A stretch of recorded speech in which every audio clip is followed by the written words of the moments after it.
Bangla Tribune একটা report করেছে, বলছে যে জাতিসংঘ মহাসচিবের এই সফরে এক ঢিলে ৩ পাখি মারা হলো। এক ঢিলে ২টা পাখি মারে, ৩ পাখি মারা গেল। কিভাবে ৩টা পাখি কিভাবে মারা হলো? ৩টা কার্য উদ্ধার হলো। জাতিসংঘ মহাসচিব আন্তোনিও গুতারেসের ঢাকা সফরে এক ঢিলে ৩ পাখি মেরেছে অন্তর্বর্তী সরকার। চিন্তা করছেন, এক ঢিলে ৩ পাখি মারছে।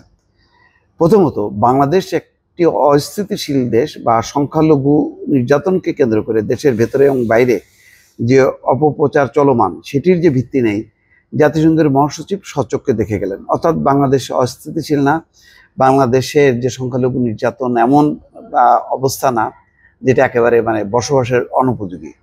তো সেটা তিনি দেখে গেলেন। দ্বিতীয়ত, বাংলাদেশে যে সংস্কার কার্যক্রম নিয়ে আলোচনা চলছে সেটির প্রতি আন্তর্জাতিক সমর্থনের বিষয়ে উল্লেখ করেছেন আন্তোনিও গুতারেস।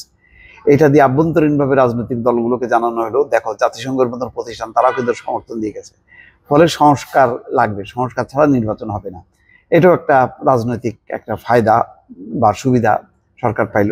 তিন নম্বরটা হচ্ছে, বিভিন্ন বৈশ্বিক সংকটের কারণে কিছুটা আড়ালে চলে গিয়েছিল রোহিঙ্গা সমস্যা, এবং এই সফরের মাধ্যমে সেটিকে আবার কিছুটা হলেও বিশ্বকে মনে করিয়ে দেওয়া হলো যে এই ইউক্রেন যুদ্ধ, গাজা যুদ্ধের কারণে রোহিঙ্গা সংকটটা আড়ালে চলে গেছিল। তারপরে রাখাইনে যে যুদ্ধ, সেই যুদ্ধের ফলে আরো রোহিঙ্গার অনুপ্রবেশের যে সংকট, সেই সংকটটা আড়ালে চলে গেছিল।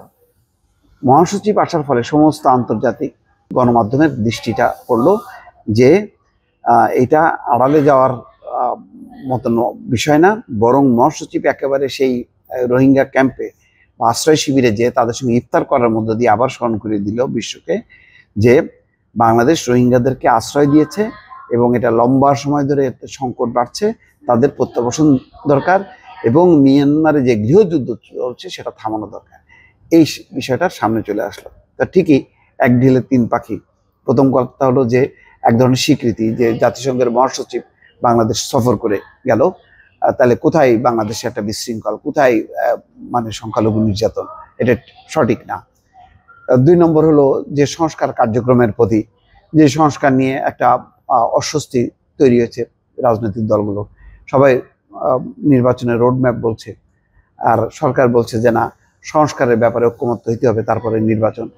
তো সেটা একটা সমর্থন পাওয়া গেল যে না, আন্তর্জাতিক সম্প্রদায়ও, এর আগে ইউরোপ, তারাও সমর্থন দিয়েছে, এখন জাতিসংঘ দিল, ফলে এটা গুরুত্বপূর্ণ, এটাকে অস্বীকার করা যাবে না। এই নিয়ে বিএনপির মধ্যেও এক ধরনের অস্বস্তি তৈরি হয়েছে। এই যে 7টা রাজনৈতিক দল নিয়ে ইন্টারকন্টিনেন্টালের যে বৈঠক, সেই বৈঠকের জন্য বিএনপি আসলে প্রস্তুত ছিল না, বরং তারা আলাদাভাবে কথা বলতে চেয়েছিল এবং বলতে চেয়েছিল যে বাংলাদেশে একটা নির্বাচিত সরকার দরকার, সেই কথাটি কিন্তু সেইভাবে বলা যায়নি, কারণ অন্যান্য রাজনৈতিক দলের কাছে সংস্কারের বিষয়টি মুখ্য ছিল। ফলে সব মিলে এটা এখানে একটা সরকারের একটা মোটামুটি প্লাস পয়েন্ট বলা যায়। যে সফরের বিষয়ে জানতে চাইলে পররাষ্ট্র মন্ত্রণালয়ের একজন জ্যেষ্ঠ কর্মকর্তা বলছেন যে এই সফরের মাধ্যমে অন্তর্বর্তী সরকারের প্রতি আন্তর্জাতিক সমর্থন যে অব্যাহত আছে সেই বার্তা দিয়ে গেলেন জাতিসংঘের মহাসচিব। অর্থাৎ ডক্টর ইউনূসের সরকারের প্রতি যে একটা আন্তর্জাতিক সম্প্রদায়ের সমর্থন আছে, জাতিসংঘের মহাসচিব এই সফরের মধ্য দিয়ে সেটাও আবার প্রমাণ হলো। দর্শক ভালো থাকবেন, আল্লাহ হাফেজ।